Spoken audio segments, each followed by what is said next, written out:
खुल गई तुम्हारी भाभी? हाँ, रात को काफ़ी देर से आंख लगी थी। चौथी की दुल्हनों वाली नींदें हो गई हैं आपकी। आंख लगती भी देर से है और खुलती भी देर से है।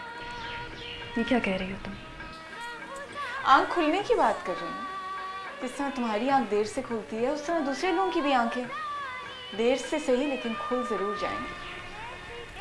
आंखों का तो पता नहीं, लेकिन कुछ लोगों की ज़बानें दिन ब दिन खुलती जा रही हैं।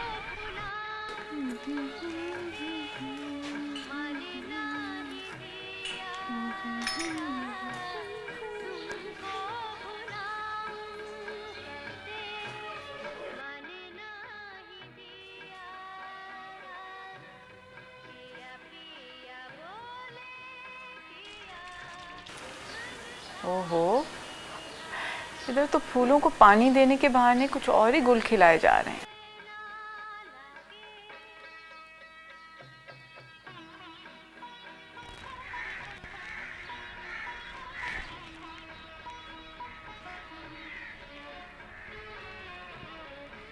अरे, बासी कड़ी में उबाल।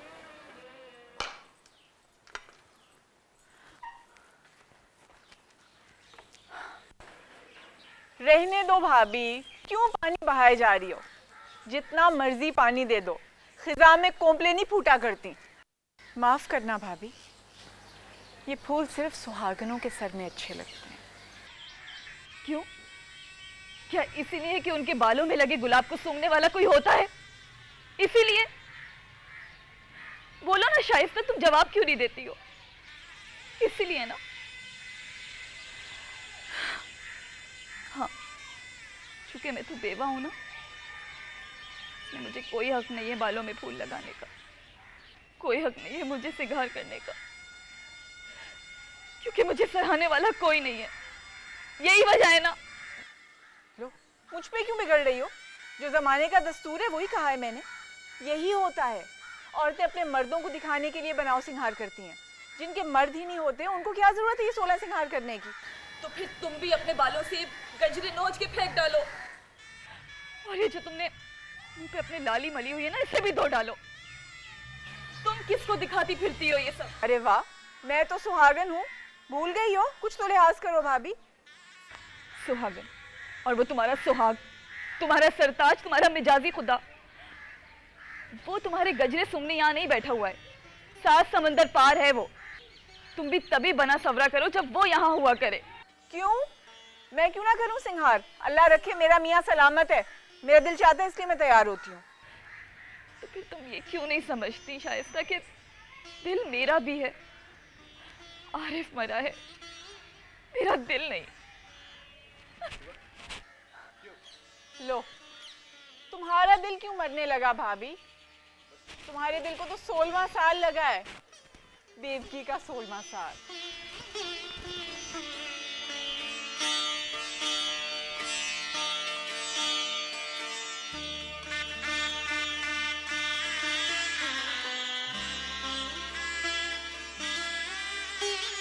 अरे अम्मा, किसका दिल नहीं करता अपने मैके आने को? नहीं नहीं, बच्चे तो छुट्टियों से पहले ही शोर मचा देते हैं कि नानी के घर जाना है, लेकिन मेरी मजबूरियां भी तो समझे ना आप। नहीं, मोहसिन का इस साल आने का कोई इरादा नहीं है। अब हर साल इतना खर्चा करके कौन आ सकता है? मेरे ना आने की वजह कुछ और है। अल्लाह बख्शे, मोहसिन की अम्मा जिंदा थी तो मैं भी हल्की फुल्की थी, ना घर की जिम्मेदारी थी ना घर वालों की। अब तो ना घर को अकेला छोड़ सकती हूँ ना घर वालों को। मोहसिन खुद तो चले गए, सारी जिम्मेदारी मुझ पे डाल गए। हाँ माँ, नहीं फिर कभी सही, मोहसिन वापस आ जाएं तो फिर आऊँगी मिलने के लिए। भाभी को अकेला छोड़ के कैसे जा सकती हूँ? इनका हमारे अलावा कोई है भी तो नहीं। हाँ, बच्चों को भी बहलाना पड़ेगा अब, बेचारे नानी के घर के अलावा जाते ही कहाँ हैं। ठीक है, अच्छा अम्मा, अपना ख्याल रखिएगा। खुदा हाफिज़। बच्चे अगर जिद कर रहे हैं तो चली जाओ ना कुछ दिनों के लिए मैके। क्यों नहीं जा रही? किराया बचाने के लिए। भाभी तुम इतनी सी बात भी नहीं समझती हो? तुम्हें अकेला छोड़ के कैसे जा सकती हूँ मैं? मोहसिन तो मेरी जान को आ जाएंगे। शाइस्ता, मैं अकेली रह सकती हूँ, बच्ची नहीं हूँ मैं। बच्ची नहीं है इसीलिए तो कह रही हूँ। आपको अकेला छोड़ के चली गई, खुदा ना खास्ता, मेरा मतलब है कोई ऊंच नीच हो गई तो फिर मोहसिन को क्या जवाब दूंगी मैं? तुम्हें उसे जवाब देना अच्छी तरह आता है, और वो भी मुंह तोड़ जवाब। लो भाई, मैं इनके भले का सोच रही हूँ और ये मुझे ही फाड़ खाने को दौड़ के आ रही हैं। एक तो हमदर्दी करो, ऊपर से सलवातें सुनो। तुम मुझसे ऐसी हमदर्दी मत करो शाइस्ता, जिससे तुम्हें भी तकलीफ और तुम्हारे बच्चों को भी। तुम मेरी फिक्र मत करो, अपने मैके जाओ, मैं अपना इंतज़ाम खुद कर लूँगी। ओहो, यहाँ तो इंतज़ाम भी हो चुके हैं, हम खामखाई फिक्र में दुबले हुए जा रहे हैं। खाला बहुत अरसे से इसरार कर रही है कि मैं कुछ दिनों के लिए उनके यहाँ चली आऊँ। सोच रही हूँ कि चली ही जाऊँ। भाभी, ये वही खाला है ना जो रावलपिंडी में रहती हैं? हाँ वही। जिनके अकलौते बेटे की 7 साल पहले शादी थी, हम सब ने जाना था, अचानक आपकी तबीयत खराब हुई और हम नहीं जा सके, है ना? हाँ वही है। जिसकी बीवी पिछले साल किसी हादसे में मर गई थी, तब तो आपकी तबीयत खराब होने के बावजूद कैसे ज़ौक और शौक से गई थी मिलने के लिए। तो क्या नहीं जाती? तुम भी कैसी बातें छेड़ बैठती हो? मैं तो यूं ही पूछ रही थी, शौक से जाइए, लेकिन इस बार जाने की क्या वजह है? खाला के साहबजादे फिर से सेहरा बांध रहे हैं, या फिर? तुम्हें बेकार बैठे बैठे क्या सोचता रहता है शाइस्ता? खाला बीमार हो गई है इसलिए मुझे वहाँ बुला रही हैं, वरना मुझे वहाँ जाने का कोई शौक नहीं है। तुमने अपनी शादी के 14-15 सालों में मुझे कहीं जाके रहते हुए देखा है? तो सिर्फ तुम्हारी सहूलत के लिए कह रही थी कि तुम और बच्चे वहाँ जाके छुट्टियाँ गुजारोगे, और मेरे वहाँ जाने से खाला का दिल भी बहल जाएगा। तो जाइए ना, शौक से जाइए, अपना दिल भी बहलाइए और खाला का भी।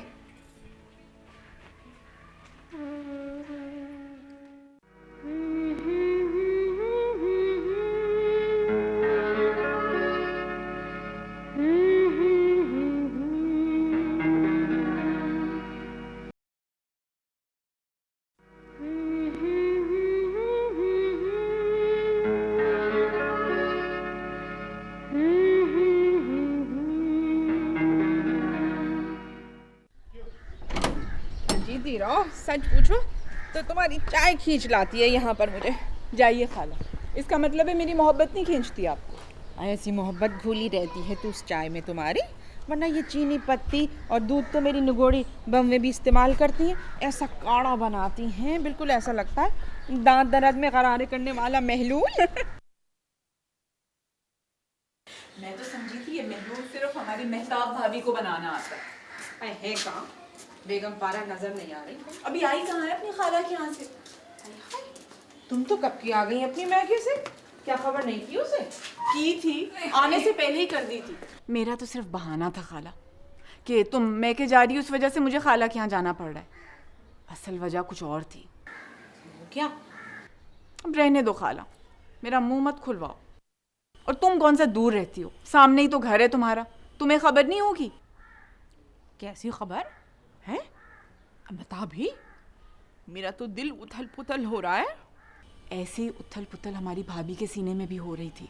है? अरे शौहर को मरे हुए इतना अरसा हो गया, फिर भी दिल को करार नहीं आया है। वही बाली उम्र वाली हरकतें, इश्किया नावलें पढ़ना, गज़लें सुनना, घंटों आईने के सामने बैठे रहना। ये तो है। अरे मैं तो कहूँ, मर्द के बगैर औरत 1-1.5 साल में ढह जाती है, मगर ये मेहताब, रश्क आता है मुझे इसकी ढिठाई पर। दिन ब दिन जवानी की तरफ लौटे जा रही है, जवानी को पलट रही है। ब्यूटी पार्लर जो चली जाती हैं, आई सच कह रही हो? मैंने खुद देखा है। पता नहीं मुंह पे क्या क्या रगड़वा के आ जाती हैं। मजाले कभी उम्र नजर आए? अरे तो कैसे नजर आए उमर? अरे भाई, ना बाल ना बच्चा, अकेली उनकी जान, मियाँ का साथ भी 6 महीने रहा बस। और भाई फिर ऐश भी हैं। और तुम जरा अपने आप को देखो, अभी 14 बरस पहले अपने हाथों से भी आके लाई थी तुम्हें। आए हाय, ऐसा खिलता गुलाब थी, और अब देखो। तो क्या करूं मैं खाला? मोहसिन तो शादी के 3 साल ही कुवैत चले गए। रोजी रोटी खींच के ले गई उन्हें। जिस तरह मैंने अकेले 2 बच्चों को पाला, इस घर को संभाला है, मैं ही जानती हूँ। बड़ी हिम्मत है तुम्हारी, और ऊपर से सोने पे सुहागा ये कि उस बेवा जेठानी को सर पे बिठाना पड़ा। मोहसिन अपने मरहूम भाई साहब के बारे में बड़े ही जज्बाती हैं। कहते हैं कि उनकी बेवा की जिम्मेदारी हम पे मरते दम तक रहेगी। फिर भी बड़ा हौसला है तुम्हारा। हाय, रखना ही पड़ता है हौसला खाला। अब इनकी हरकतें झेलना कोई आसान काम तो नहीं है ना। अब देखें, 1 हफ्ते से ऊपर हो गया, आने का नाम ही नहीं ले रही। पता नहीं वहाँ पे किस आस में बैठी हुई हैं। कैसी खबर? हमें भी तो बताओ। मुझसे क्या पर्दादारी अब है?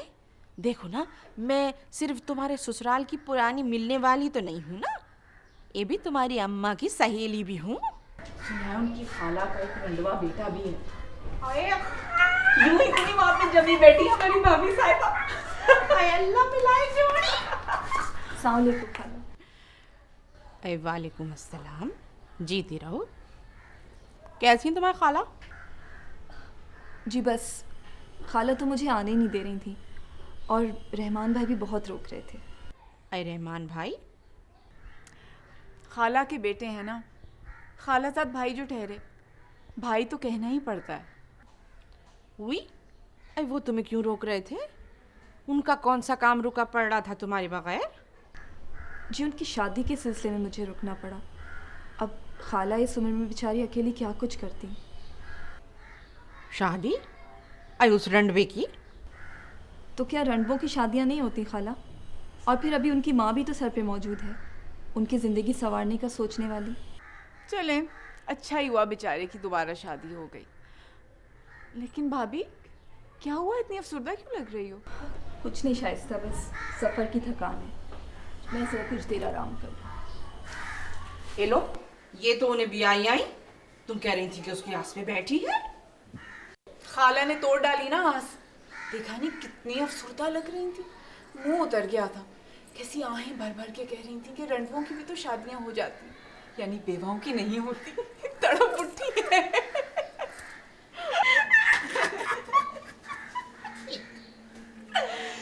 चाय नहीं पिलाओगी? अच्छा बैठी, मैं लेती हूँ। अरे बड़ी तेज है ये औरत। बताइए ना कब आ रहे हैं? 2 साल हो गए, बच्चे इतने उदास हो गए। हाँ मैं भी। अब हटिए भी, इस उम्र में ये चोंचले अच्छे लगते हैं। किसका? मोहसिन का फ़ोन है? कोई काम है आपको भाभी? नहीं, वैसे ही गुजर रही थी, तुम्हारी बातें करने की आवाज़ आई। सोचा मोहसिन से भी दुआ सलाम कर लूँगी, काफ़ी दिनों से। अच्छा बाद में कीजिएगा, मैं ज़रूरी बात करी हूँ। हाँ क्या कह रहे थे आप? हेलो हेलो, देखा ना, फ़ोन कट गया। मेरी वजह से? कमाल करती हैं आप भाभी। माना कि शौहर 6 महीने ही था आपका, लेकिन आपको अंदाज़ा तो हो गया कि मर्द कैसे होते हैं। पल में तोला पल में माशा। नाराज़ हो गए होंगे वो कि मैं उनको होल्ड करा के आपसे बात कर रही हूँ। हद होती है हर बात की शाइस्ता, तुम हर बात का इल्ज़ाम मेरे सर पे क्यों थोप देती हो? समझना चाहिए था आपको। ठीक है, शादी आपकी 6 महीने ही रही थी, लेकिन मियाँ बीवी के नाजुक रिश्ते का तो अंदाज़ा हो गया था ना आपको। 100 तरह की बातें इंसान ने करनी होती, आप इनके बीच में मुंह उठा के चली आए। और मैं ये भी बहुत अच्छी तरह जानती हूँ कि तुम्हारा मोहसिन का रिश्ता कुछ ज़्यादा ही नाजुक है, और कौन सी ज़ाती बातें हो रही होंगी ये भी मुझे पता है। आए दिन नए नए तकाजे, रकम बढ़ाने के मुतालबे, या फिर मेरे खिलाफ कान भर रही होगी बेचारे के। शायद अगर मैं ना भी आती ना, तब भी उसने तंगा के फ़ोन बंद ही कर देना था।